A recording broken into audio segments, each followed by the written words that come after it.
નમસ્કાર દર્શક મિત્રો, ન્યૂઝ પોઈન્ટ ચેનલમાં આપ સૌનું હાર્દિક સ્વાગત છે। મુખ્ય સમાચાર જોતા પહેલા એક નજર કરીએ આજની હેડલાઇન્સ પર।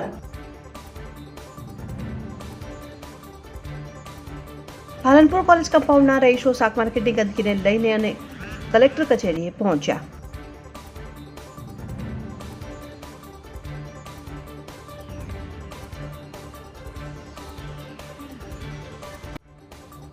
પાલનપુરમાં શાળાઓ શરૂ થતા આરટીઓ અને પોલીસે સ્કૂલ વાહનોનું ચેકિંગ હાથ ધર્યું।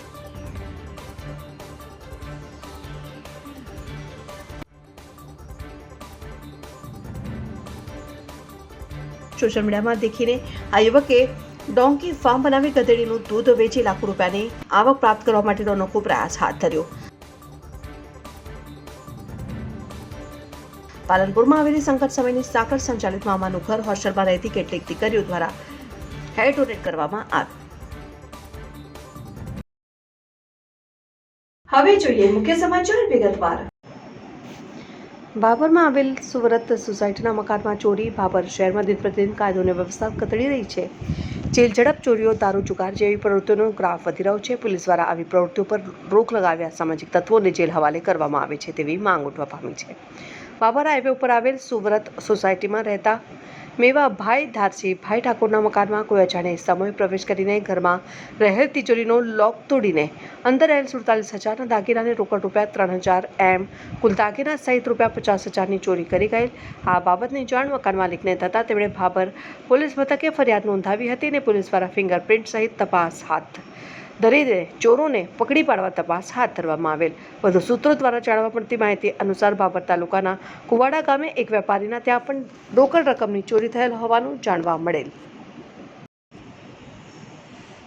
પાલનપુર કોલેજ કમ્પાઉન્ડના રહીશો શાક માર્કેટની ગંદકીને લઈને કલેક્ટર કચેરીએ પહોંચ્યા। શાક માર્કેટમાં થતી ગંદકીને લઈને કોલેજ પણ વિસ્તારના રહીશો પરેશાની ભોગવી રહ્યા છે। પાલનપુર શહેરમાં કોલેજ વિસ્તારમાં રહેતા રહીશો શાક માર્કેટના વેપારીઓ દ્વારા કરવામાં આવતી ગંદકીને લઈને પરેશાની ભોગવી રહ્યા છે। જોકે શાક માર્કેટના સામે નગરપાલિકા આવેલી છે, પરંતુ અવારનવાર આ મામલે રહીશો દ્વારા નગરપાલિકામાં રજૂઆત કરવા છતાં પણ કોઈ પ્રકારની કાર્યવાહી કરવામાં ન આવતા સ્થાનિકો કલેક્ટર કચેરી ખાતે આવી પહોંચ્યા હતા અને સમગ્ર સમસ્યા મામલે કલેક્ટરને રજૂઆત કરી હતી। સ્થાનિકોએ જણાવ્યું હતું કે પાલનપુરમાં શાક માર્કેટ નવું બનાવવામાં આવ્યું છે, પરંતુ જૂના શાક માર્કેટમાં જ વેપારીઓ પોતાનો અડીંગો જમાવીને સડેલા શાકભાજી સહિતનો કચરો જાહેરમાં નાખતા આ વિસ્તારમાં સ્થાનિકોને દુર્ગંધને લઈને રોગચાળો ફેલાય છે તેવી પરિસ્થિતિ નિર્માણ થયું છે। ત્યારે નગરપાલિકા દ્વારા શાક માર્કેટના વેપારીઓ સામે કોઈ જ પ્રકારની કાર્યવાહી કરવામાં ન આવતા આખરે કંટાળીને કોલેજ કમ્પાઉન્ડના તમામ સ્થાનિકો કલેક્ટરે લેખિતમાં રજૂઆત કરીને ઘટતું કરવા માંગ કરાઈ।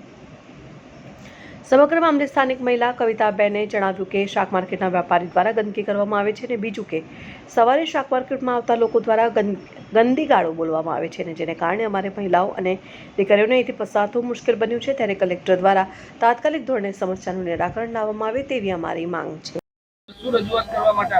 અમે કોલેજ કમ્પાઉન્ડના રહીશો છીએ અને અમારે ત્યાં જે શાક માર્કેટ, જૂની શાક માર્કેટ નવી શાક માર્કેટમાં શિફ્ટ થઈ ગયા હોવા છતાં અત્યારે ત્યાં શાક માર્કેટ એમની એમ ચાલુ છે। લેડીઝો તથા બાળકોને સવારે બહુ જ તકલીફ પડે છે। વારંવાર રજૂઆતો કરવા છતાં હજી સુધી એનું શિફ્ટિંગ થતું નથી અને આની પાછળ કયા પરિબળો કામ કરે છે એ અમને ખબર નથી। પણ આવું કંઈ બીજું નવું થાય, બીજી વખત કોલેરા કે એવું કંઈ થાય, ત્યાં આની ગંદકી, એટલી બધી ગંદકી, સામે મ્યુનિસિપાલિટી છે છતાં પણ એની સફાઈ થતી નથી। કંઈ કારણ સમજાતું નથી। વારંવાર અમારી રજૂઆતો છતાં આ લોકો કોઈ પગલાં લેતા નથી। પાલિકામાં વારંવાર રજૂઆતો કરેલી છે અને એની દરેક કોપી અમે કલેક્ટરશ્રીને આજે આપી છે। કલેક્ટરશ્રીએ અમને કીધું છે કે અમે આના વિશે કંઈક તજવીજ કરીએ છીએ। આવું ને આવું અમને વારંવાર કહેવામાં આવ્યું છે। તમારા વિસ્તારમાં જે ચૂંટાયેલા પ્રતિનિધિઓ છે એ લોકોને આ બાબતની જાણ છે અથવા તમે જાણ કરી છે ખરી? હા, અમે કોલેજ કમ્પાઉન્ડ શાક માર્કેટની પાછળ આવ્યા છીએ। ત્યાં એટલી ગંદકી છે, નગરપાલિકામાં સામે હોવા છતાં બી એટલી ગંદકી છે। અમારા છોકરાઓની રિક્ષા નથી આવી શકતી। નાના છોકરાઓ વારંવાર બીમાર થાય છે। અમારો ત્યાં ડ્રાઈવરો ટ્રકો ઊભી રહે છે અને એટલા ડ્રાઈવરો બેસે છે અંદર કે સામે ઘર નથી ખોલી શકતા। 24 કલાક દરવાજો અમારો બંધ રહે છે। એટલી ગંદકી છે કે મચ્છરોનો ઉદ્ભવ એટલો થઈ ગયો છે। કલેક્ટરને રજૂઆત કરીએ છીએ તોય કોઈ ઉકેલ નથી આવતું। ખાડા પડી ગયા છે તોય ઉકેલ આવતું નથી કંઈ બી। અને માર્કેટ વાળા એટલી ગાળો ગંદી બોલે છે, સવારે વાવરી એટલી ગંદી ગાળો બોલે છે, કોઈની હદ નથી। અને માં બેન દીકરીઓ કઈ રીતે નીકળી શકે? છોકરીઓ કોલેજ નથી જઈ શકતી, અમારી વાવરીઓ હાથ અડાડે છે બધી છોકરીઓને. આ કઈ રીતે ચાલશે? નગરપાલિકામાં જઈએ છીએ તો ધક્કા મારીને બહાર કાઢે છે. આ કઈ રીત છે એમની? અને 4 થી 11 એમ્બ્યુલન્સ નથી આવી શકતી. કશું થઈ જાય તો કોણ જવાબદાર થશે અમારા માટે?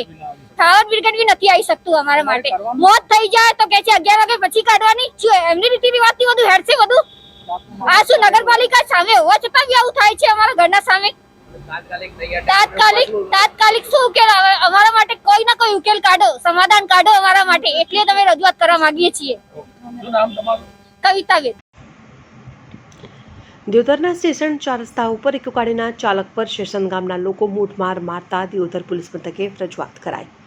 મળતી માહિતી મુજબ તારીખ 12મી જૂન 2024ના સાંજે 5 કલાકે દિયોદર પોલીસ સ્ટેશન ખાતે લેખિત રજૂઆત કરી છે. દિયોદરના શેષન 4 રસ્તા પાસે શેષન ગામના યુવકો ધોકા લાકડીઓ લઈ શેષન ગામે ઇકો ગાડીની વર્ધી મૂકી ઇકો ગાડી લઈ પરત ફરતા શેષન ગામના 20થી વધુ લોકોએ ઇકો ગાડીના ચાલક વચનસિંહ ભગવંતસિંહ જાતે સોલંકી રહેઠાણ મોજરો જૂના તાલુકો દિયોદરવાડાને શેષન ગામના અકબર ખાન બલોચના પરિવારવાળાઓને લઈને પાલનપુર ખાતે ઇકો ગાડીની વર્ધી લઈ શેષન સામે પરત ફરતા ગાડીમાં બેઠેલા અકબર ખાનના પરિવારવાળાઓને ગરદાપાટુનો માર મારતા ઇકો ગાડી GJ08 AX 1834ને રોકાવી તેઓને અમોને ગાડીમાંથી નીચે ઉતારી 20થી વધુ શેષન ગામના લોકોનું ટોળું એકઠું થઈ ગાળો બોલી ગરદાપાટુનો માર મારતા અમો એમના પકડમાંથી ભાગી છૂટી બાજુમાં આવેલ ઠાકોર સમાજના ઘરોમાં બચવા માટે ઘૂસી ગયા હતા. રાજખાનને પરિવારને લઈને પાલનપુર ગયો હતો. જાણે પાછો આવ્યો તાણે સેશનમાં ફેર મૂકવા ગયો. તાણે સેશનના લોકો એમ કહેતા હતા કે અમે ઓને નાતવાર કાઢ્યો છે તો તમે કેમ ઓની મદદ કરો છો અને કેમ તમે ઓને લઈને પાલનપુર ગયા હતા અને મને મારી નાખવાની ધમકી આલી અને મને ગાડીમાંથી નેચો ઉતારી અને પેટો અને લાતો મારવા મળ્યા કે ઓને નાતવાર કાઢ્યા છે અને કેમ તમે ઓની મદદ કરો છો? ફેર તમે ઓની મદદ કરશો તો તમને અમે મારી નાખશું. તો દિયોદર પોલીસને એવું કહેવા માગું છું એના માટે કડકથી કડક સજા થવી જોઈએ અને કોઈ ઘટના અમારા માટે ફેર કરશે તો એવી વિનંતી છે કે કડકની કડક સજા થવી જોઈએ. જે કણકરા માણસો છે એને હું શકલથી ઓળખું છું અને નામ પણ ખબર યાદ છે. ઘટના એ બન્યો વર્ધીમાં લઈ ગયા વસંતજીને અને એ ઘટના બની. બીજું ઘટના નથી, કાંઈ નથી. એ બલોચાને બધું એ દુખ્યું. બીજું ભાડે અમે લઈ ગયા હતા. અમારા ગામમાં બંદોબસ્ત છે. અમને કોઈ લેવા નથી, કોઈ ધાન નથી હાલતું, કોઈ પાણી નથી હાલતું. પછી અમે લોકો ક્યાં હતા? એના કરતાં અમારું સાધન કાઢીને ગમે અહીંયા મોકલી જ આવે છે. ગામમાં જો મર્ડર થયેલો તો અમારા ભાઈ લોકો ડખામાં નિર્દોષ બધાને અમે ફસાઈ નાખી દીધું. તો અમે લગભગ મારે નાતપારો કાઢ્યો. ગામમાં કોઈ ચા ના હાલે, દૂધ ના હાલે, શાક ના હાલે, શાકભાજી ના હાલે. હવે એના લગભગ ભાઈ રિક્ષાવાળાને કે ભાડે નહીં જવાનું. તો અમારે વસંતસિંહનો મારા ભાઈ નંબર હતો એટલે વસંતસિંહને ફોન કર્યો. આવું કે 1500 રૂપિયા મને ભાડો હારું પાલનપુર જવાનું છે મારા ભાઈને મુલાકાતે. તો અમે મુલાકાત કરીને આવતા. મારા મમ્મીને અમે મારા છોકરાને બધા આખો પરિવાર જતા. તો મને લાગો એ લગો 3 વ્યક્તિ બધા આખો ટોળો કરી ઊભા હતા મારા પાટીએ અને મુંબઈના મારે ગાડી મેલીને દોડી ગયો કે વસંતસિંહને પણ રોક્યું કે તું તમે એના ભાડો કરવા ગયો, ભાડો કરવા કેમ ગયો? પછી વસંતસિંહને માર્યો થઈ ગયા અને હું ગાડી મેલીને દોડી ગયો. એટલે આપણે અરજી આલી છે અને પોલીસ આપણો જે નિકાલ લાવે તો આપણે મંજૂર છે. પોલીસ સ્ટેશનમાં અમે આવ્યા રજૂઆત. આખો ગામ એક ઓળે છે. અમે હું લગો અમારા હું એક જ છું, મારા ભાઈ એક જેલમાં છે. મારા ઉપર લગો 3 ઘરનો પરિવાર છે. મારે કમાવા જવાનું કે મારે અહીંયા છોકરાને કરાવવાનું અને મારે જવાનું ક્યાં છે? તમે કોઈ વ્યવસ્થા અમારે કરી આલો. વસંતસિંહ આવ્યો તો વસંતસિંહ ભેગો માથાકૂટ કર્યો. હવે અમારે લોકો સપોર્ટ હાલવા કોઈ સામાન બમાન કોઈ દૂધ પકડાવે તો અહીંયાને મારે કે અહીંયાના ભેગો જવાનું ને અમારા ભાઈનો કે મર્ડર કરી નાખ્યો. અમે મર્ડરમાં હોય તો લોકો અમારે મુલાકાત મારા ભાઈ નિર્દોષ પતી ગયો. મારે લોકો ક્યાં જવાનું ગામ મેલી? હવે અમારા ગામવાળા કે તમે તું એકલો છે હવે ગામ મેલીને કે તું જતો રહે.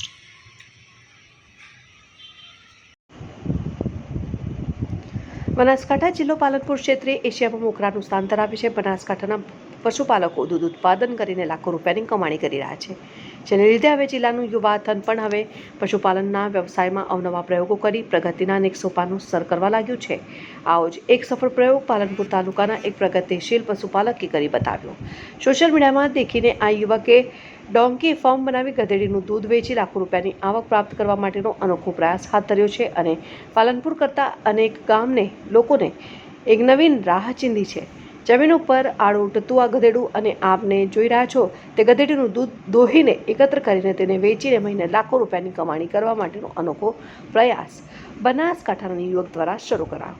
બનાસકાંઠા જિલ્લામાં ડેરી ફાર્મ સાથે સંકળાયેલ એક યુવકે સોશિયલ મીડિયાના માધ્યમ થકી ડોંકી ફાર્મના વિડીયો જોઈને આ વ્યવસાયમાં ઝંપલાયું. બનાસકાંઠા જિલ્લાના પાલનપુર તાલુકાના ગઢમાં જગદીશભાઈ પટેલ જેઓ ડેરી ફાર્મ સાથે સંકળાયેલ છે અને હવે ડોંકી ફાર્મના વ્યવસાયમાં હાથ અજમાવી મહિને લાખો રૂપિયાના કમાણી કરવા માટેનો અનોખો પ્રયાસ કરી રહ્યા છે. 8 થી 10 લાખ રૂપિયાના રોકાણમાં 16 જેટલા ગધેડીઓ લાવી પશુપાલન કરી રહ્યા છે. જોકે ગધેડીનું દૂધ છે તેનો લીટરનો હાલમાં 2500 થી 5000 રૂપિયા સુધીનો ભાવ મળે છે. ડોંકી ફાર્મ ઉપરથી પ્રતિદિન 10 ગધેડીઓનું 4 લીટર જેટલું દૂધ એકત્ર કરીને તેને સ્ટોરેજ કરવામાં આવે છે અને ત્યારબાદ આ દૂધને સપ્લાય કરાય છે. ગઢના યુવક જગદીશભાઈ પટેલ દ્વારા મહિને 1 લાખ રૂપિયા જેવી આવક કરી રહ્યા છે અને ક્યારે ગધેડા માટે એક શબ્દ અગાઉના સમયમાં વપરાતો હતો કે ગધેડો એટલે ડફના ઉપાડે અને ગધેડાનો ઉપયોગ મહત્તમ વજનની ગુણીઓ ઉપાડવાનો થતો હોય છે. પરંતુ આજના આધુનિક યુગમાં ગધેડાનું મહત્વ વધ્યું છે અને ગધેડા થકી પશુપાલકો મોટી કમાણી કરી રહ્યા છે. સોશિયલ મીડિયામાં ડોંકી ફાર્મના વિડીયો જોઈને ડોંકી ફાર્મ બનાવ્યું. ગધેડીના દૂધનો ઉપયોગ કોસ્મેટિક આઇટમ સહિત અન્ય દવાઓનો ઉપયોગ થતો હોય અન્ય રાજ્ય સહિત દેશ વિદેશમાં સપ્લાય કરીને ડોંકી ફાર્મ થકી લાખોની આવક થતી હોય ડોંકી ફાર્મ બનાવ્યું, જેમાં હાલમાં દૂધ એકત્ર કરી તેનો સ્ટોરેજ કરીને દૂધનો પાવડર બનાવવા હૈદરાબાદ મોકલી દૂધના પાવડર થકી મહિને સારી આવક મેળવી શકાય છે. ડોંકી ફાર્મ બનાવી છે, હા, કેવી આવક છે અને કેવી રીતે વિચાર આવ્યો? અમે સોશિયલ મીડિયાના માધ્યમથી સાંભળ્યું હતું અને કે આ ડાંકીનું દૂધ છે એ બહુ ઊંચા ભાવથી જાય છે, બરાબર છે. અને અમે દૂધના ધંધાથી સંકળાયેલા હતા, તો અમે અમુક જગ્યાએ જોયું, જો તેમના તબેલા હતા ડંકીના ત્યાં આગળ, અને પછી જોયું અને પછી લાગ્યું કે આ આપણે કરવા જેવું છે. તો પછી અમે વિચારીને એને આજુબાજુથી જે જગ્યાએ ભાળ મળતી હતી એ જગ્યાએ ગોતી અને 16 ગધેડા લાવ્યા હતા અને પછી એને દૂધ નીકાળવા માટે લાવ્યા છે. દૂધનો વપરાશ શું છે અને કઈ રીતે તમે આની પ્રોસેસ કરો? દૂધમાં તો હવે દૂધ હાલ અમે તો સ્ટોર કરીએ છીએ અને એ કોસ્મેટિક આઇટમ અને એનો મતલબ પાવડર બનાવીએ એટલે કોસ્મેટિક આઇટમ જાય છે અને દવામાં વપરાય છે. એટલે એવી જાણકારી મળી હતી એટલે હવે અમે એના કોઈ કંપનીનો મતલબ સંપર્ક કરીશું. હાલ તો સ્ટોર કરીએ છીએ અને કોઈ કંપનીનો સંપર્ક થશે તો એને પછી આપીશું અને એ રીતનું ગણતરી છે અમારી. ભાવ આનું દૂધ જતું હવે બધા એમ કહે છે કે 2500 રૂપિયા આજુબાજુ 2500 થી 5000 વચ્ચે જાય છે, પણ હકીકત એક્ઝેક્ટ અમારે માલ વેચાય ત્યારે ખબર પડે કે શું ભાવ જાય છે. કેટલું રોકાણ કરે? 8 થી 10 લાખ રૂપિયા. શું આશા સેવો છે તમે આ વ્યવસાયથી? હવે આશા તો છે કે જે પ્રમાણે સોશિયલ મીડિયામાં બધું વાતો છે એ પ્રમાણે તો લાગે છે કે બહુ સારો ધંધો છે.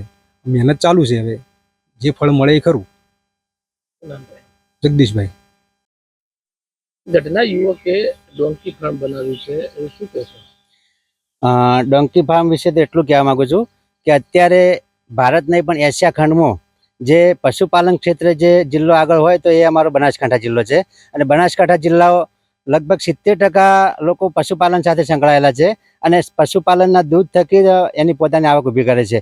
અત્યારે સોશિયલ મીડિયામાં ઘણું બધું વાયરલ થાય છે અને એ સોશિયલ મીડિયાના માધ્યમથી અમારા ગઢ ગામના જગદીશભાઈ પટેલ એક યુટ્યુબ ચેનલ પર જોયું છે કે ડોંકી ફાર્મ પણ સારું અને ડોંકીનું દૂધ પણ સારું માર્કેટમાં એની બોલબાલા છે, એટલે એનો ભાવ પણ સારો હોય છે. એટલે આ બધું વિચારી અને અમારા જગદીશભાઈ પટેલે ગઢ ગામના અહીંયા ગઢમાં 16-17 ગધાડા લાવ્યા છે અને એ ગધાડીમાંથી લગભગ 10 ગધાડી દૂધ આપે છે. અને આ દૂધ બધું અત્યારે એ એકઠું કરે છે. એકઠું કરી અને માર્કેટમાં અત્યારે એમનું હાલ કંઈક શોધી રહ્યા છે કે એનો ભાવ ક્યાંથી મળશે.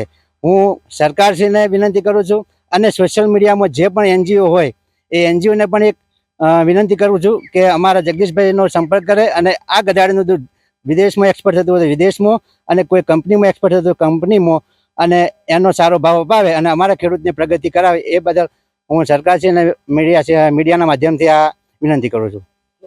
રામસિંહ સોલંકી. ઓકે. આ ફોર્મમાં હું નોકરી કરું, બરાબર. 17 ગધાડા છે, 10 દોવા દે, 4 લીટર દૂધ આપે અને 4 પૂળો પણ કરું હું. દૂધ કેમ મૂકો તમે? દૂધ ભેળું કરો. કેટલો ટાઈમથી તમે અહીંયા નોકરી કરો? 2-2.5 મહિના થઈ ગયા.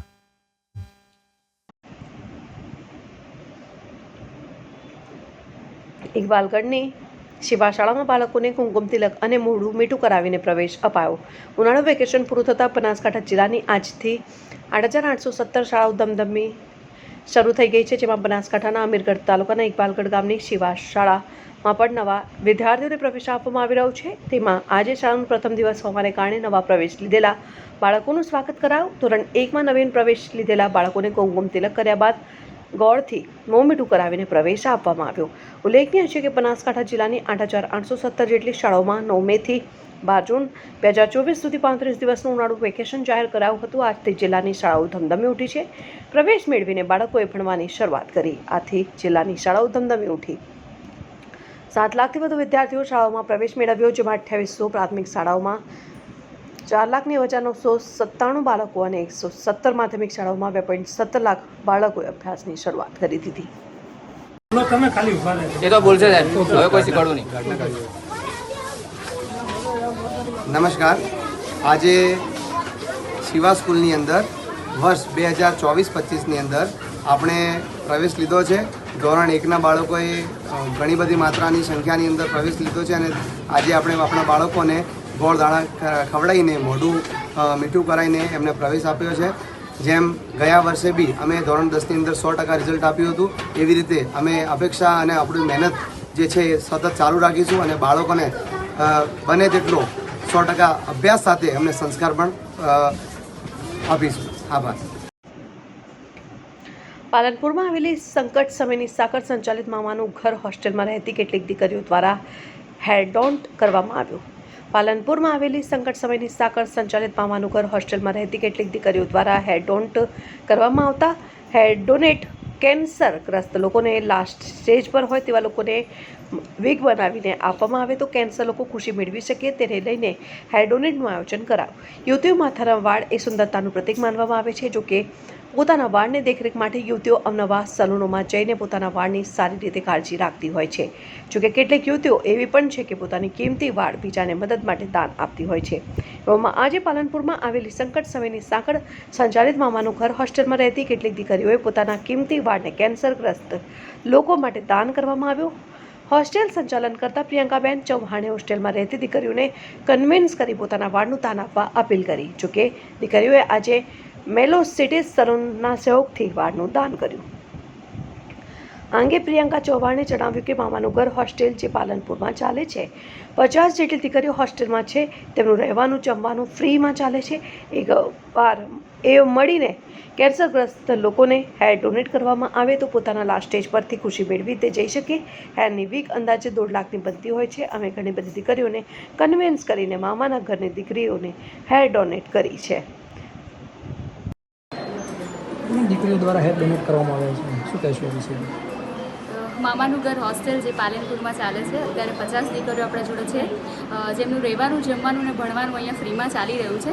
અને એક વાત અમને એવી મળી કે કેન્સરગ્રસ્ત દીકરીઓને હેર ડોનેટ કરવામાં આવે તો એ પોતાના લાસ્ટ સ્ટેજ ઉપર ખુશી મેળવીને જઈ શકે છે. તો એ હેર ડોનેટ ના કરીએ તો વીક 1.5 લાખ રૂપિયાની જેવી બનતી હોય છે. તો અમે અમારી ઘણી બધી દીકરીઓને કન્વિન્સ કરી અને આપણી મામાના ઘરની દીકરીઓને તમે જોઈ શકો છો ઘણી બધી દીકરીઓ અત્યારે હેર ડોનેટ કરી રહી છે અને એની અમને ખૂબ બધી ખુશી છે કે ઘણા બધા કેન્સરગ્રસ્ત દીકરીઓના ચહેરા પર ખુશી આવશે.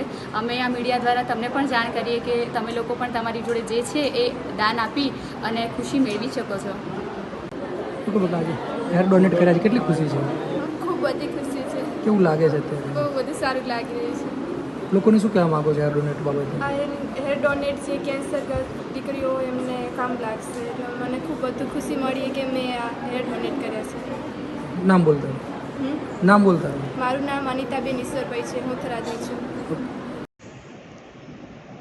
પાલનપુરમાં શાળા શરૂ થતાં આરટીઓ અને પોલીસે સ્કૂલ વાહનોનું ચેકિંગ હાથ ધર્યું. આરટીઓ દ્વારા આરસી બુક અને પરમિટ સાથે ના રાખનાર સ્કૂલ બસને ડિટેન કરી કાર્યવાહી કરી. સમગ્ર રાજ્યમાં ઉનાળુ વેકેશન બાદ શાળાઓનું સત્ર શરૂ થયું છે. બનાસકાંઠાની 26 ઉપરાંત શાળાઓ બાળકોથી ધમધમી ઉઠી છે. બાળકોને વિદ્યાર્થીઓની સેફટી અને સુરક્ષાને લઈને જિલ્લા શિક્ષણ વિભાગે આરટીઓ અને પોલીસને પરિપત્ર કર્યો છે. વાહનોની ચકાસણી કરવાનું પણ કહ્યું હતું, જેને લઈને પોલીસ અને આરટીઓ વિભાગે સ્પેશિયલ ડ્રાઈવ કરી હતી અને કેપેસિટી કરતાં વધુ વિદ્યાર્થીઓને બેસાડનાર વાહનો સામે દંડનીય કાર્યવાહી કરી હતી. સૂચના આપી હતી. સાથે સ્કૂલ બસો કે તેમના પરમિટ ન હોય તેવા વાહનોને દંડનીય કાર્યવાહી અને ડિટેન કરવામાં આવ્યા. જોકે આ તમામ બાબતે વાલીઓનો પણ મત છે કે સ્કૂલ વાહનોમાં સેફટી હોવી જોઈએ. રાજકોટની દુર્ઘટના બાદ સરકાર હરકતમાં આવી છે અને હવે વિદ્યાર્થીઓની સુરક્ષા બાબતે કોઈ કચાશ રાખવા માંગતી નથી, જેને લઈને શાળાઓના પ્રારંભે જ પોલીસ અને આરટીઓ વિભાગની સ્પેશિયલ ડ્રાઈવમાં કેપેસિટી કરતાં વધુ બેસાડતા વાહનોની સામે દંડનીય કાર્યવાહી કરાવી છે. તો સ્કૂલ બસને પરમિટ ન હોવાને કારણે, આરસી બુક ન હોવાને કારણે પણ ડિટેન કરાવી છે. જ્યારે પોલીસ અને આરટીઓ વિભાગે સ્પેશિયલ ડ્રાઈવ કરી હતી અને વિદ્યાર્થીઓ સાથે કોઈ અનિચ્છનીય બનાવ ભવિષ્યમાં પણ ન બને તે પ્રકારની સૂચના આપી હતી.